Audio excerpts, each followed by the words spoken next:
Here's the documentation for the John Greven Dragon Banjo. Most of this stuff is from the 1970s, and probably the highlight is 48 photographs taken at the time of the making of it, showing the processes and the tools that were used by John Greven for making this. It even shows some of the techniques that were involved. We have an original letter from the 1970s from GTR to the man who purchased this banjo, the one owner.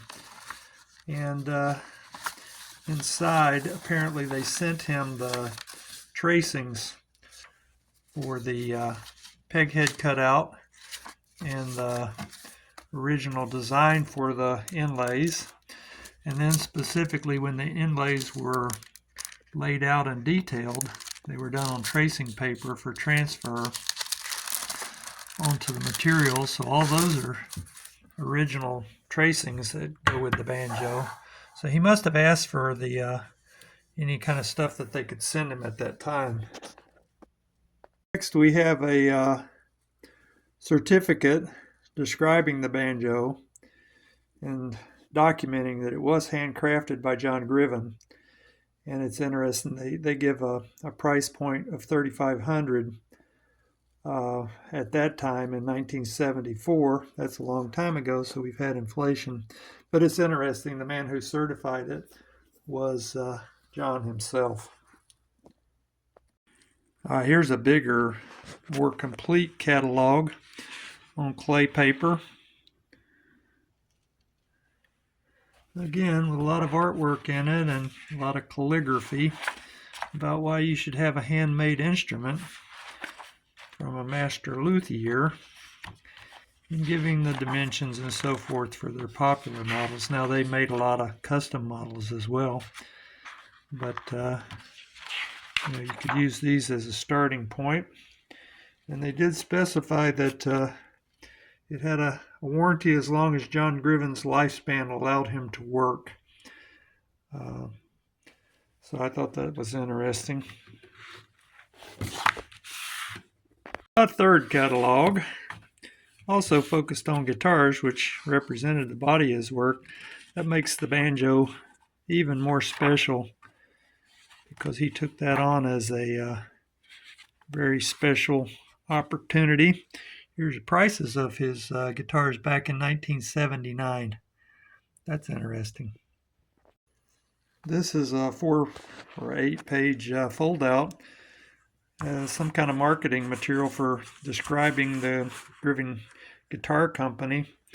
And it looks like he did calligraphy for all of the text and showed his available models at whatever time this was made. Oh, actually, the calligraphy was done by somebody else. It did have his Nashville, Indiana address on there. And some interesting artwork.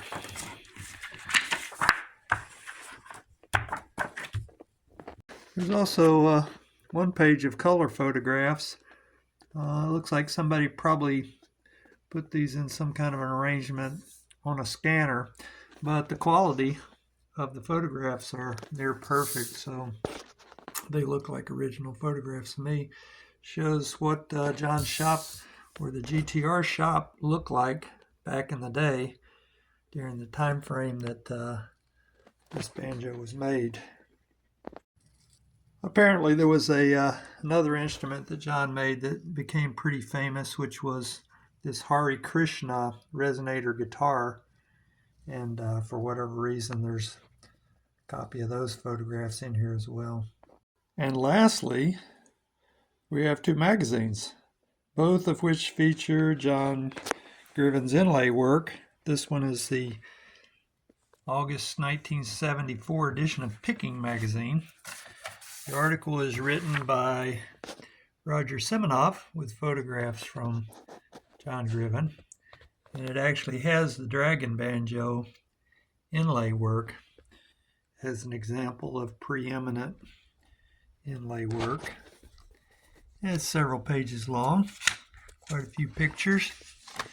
3 pages. It does mention the dragon peghead. It says it's because he's interested in mysticism. Anyway, then the Guitar Player magazine is actually from October of '75. Now this article is written by John Greven himself. And again, it has a bunch of photographs, some of which are included in this package. So this one's got a guitar peg head on it.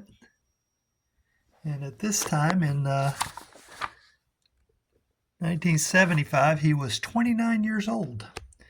So that would have made him about Michelangelo's age when he did the Dragon Banjo. Anyway, got several pages of descriptions about how to do inlay. It says that he's inherently lazy. I don't know. It looks to me like a pretty ambitious guy. But in any case, these 2 magazines complete the documentation on the Dragon Banjo and would come along with it.